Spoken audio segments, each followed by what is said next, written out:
Building a web-based game arcade with GPT Codex in VS Code. The challenge is about using a middle ground between vibe coding and spec-driven development. This is meant to be a quick and fun exercise without using a heavy spec-driven development framework. In a separate video, I went into details about the need for some sort of code generation, which balances freestyling vibe coding and the more guided spec-driven development. I want to see if there's a practical middle ground. Please make sure to watch that video. In the first attempt in that video, GPT Codex could not build a playable arcade when instructed to use .NET C# Blazor. Eventually, I prompted the model to recommend a technology stack as well as a detailed plan of execution. Here are the details documents, and this process is slightly more biased towards spec-driven, but it can also count as a structured vibe coding. So let's give it a try and see if GPT 5.3 Codex can create a working arcade based on its own suggestions. I thought this was going to be super quick and easy, but ultimately to have the playable games took just about an hour, so it took a little bit longer than I thought. The main issue is that I'm consistently having to approve every little action or step taken by GPT 5.3 Codex. So this is specifically the issue with the extension within VS Code.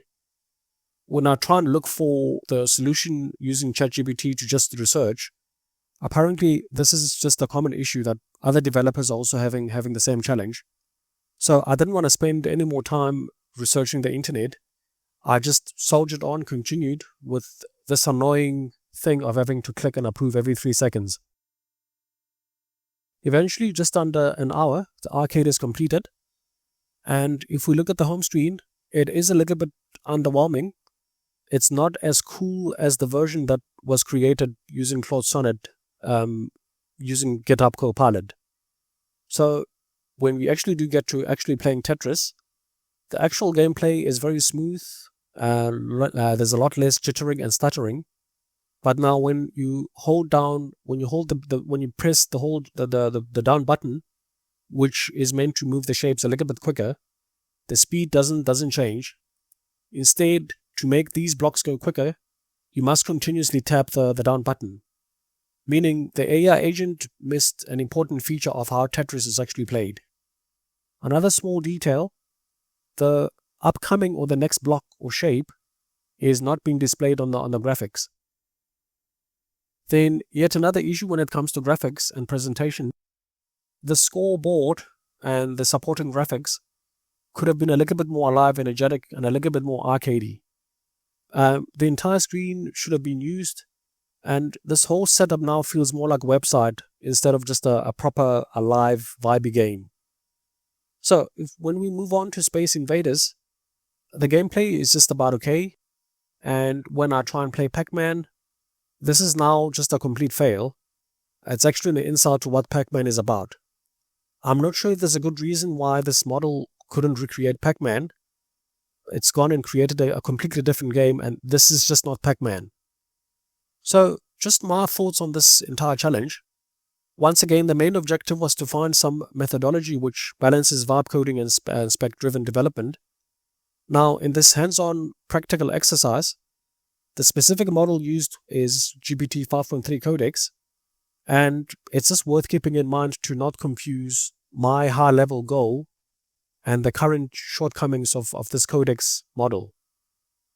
For this quick little code base, the arcade sort of worked. I mean, the model did implement the features, but now combining vibe and spec-driven development, that also just about worked. It's just about okay. But it doesn't definitively prove that there is a middle ground applicable if you came along with a bigger project with unique business requirements. In this case, any AI model can cheat, since the details of how these games are working, the AI models are already going to know about them. So they already know the specs, and this was not challenging test because writing detailed specs is pretty much redundant.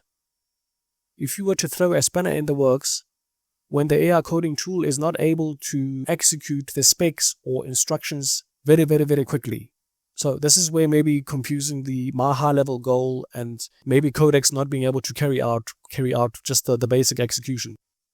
The AI tooling or Codex doesn't give me the option of having a full plan before execution. In this case, VS Code extension for GPT Codex, I couldn't immediately find a way to force this thing to just simply continue with all the tasks, asking for approval for every little step. What they love about Claude models, especially Claude Code, is that it can just go through a whole long list of tasks with very little supervision or frequent intervention.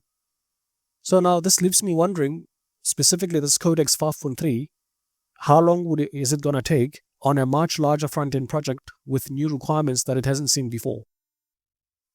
So what would be the takeaway from this exercise? Well, I honestly don't know. So I'm going to be lazy and ask ChatGPT. And here is a nice summary.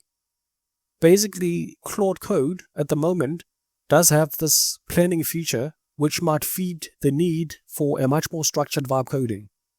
With a plan mode in Claude Code, there's not going to be a need for a formal or a heavy spec-driven development if the requirements are not really that heavy. I am sure other AI models and agent are soon going to implement a similar feature.